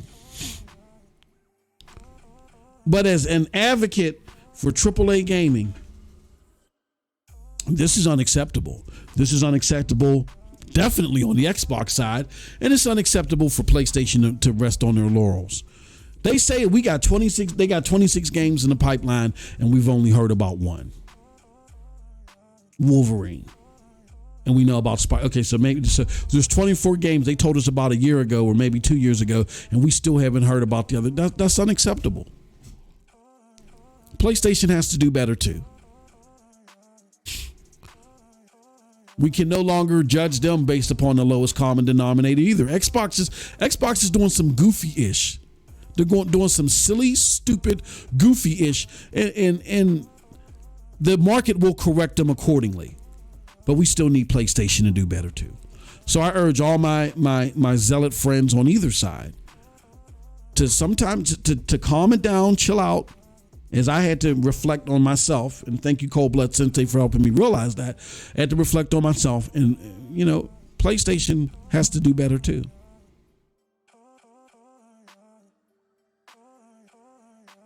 But I think ensuring that the AAA market stays a fierce and competitive one, because when it's fierce and competitive, it innovates.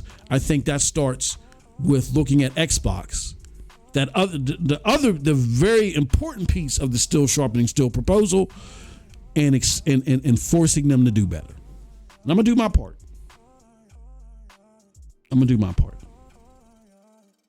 Let's go to the chat, and then we're gonna close out.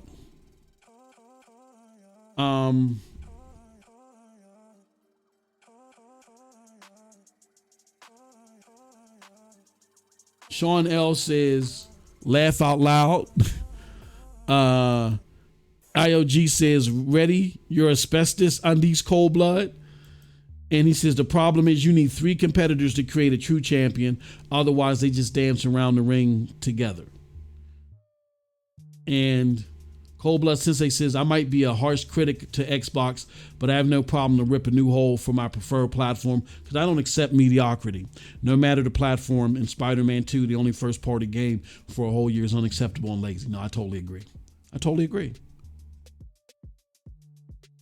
Thank you, IOG. Appreciate it. Again, yeah, I appreciate the support. Thank you, guys. If you're not subbed, make sure you definitely sub.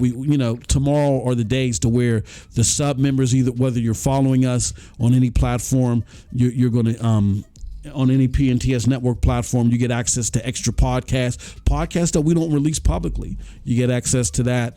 I'm going to share some more thoughts on this, and maybe get content creator specific, because you guys have to be empowered to know, and I'll let you know who the scammers are.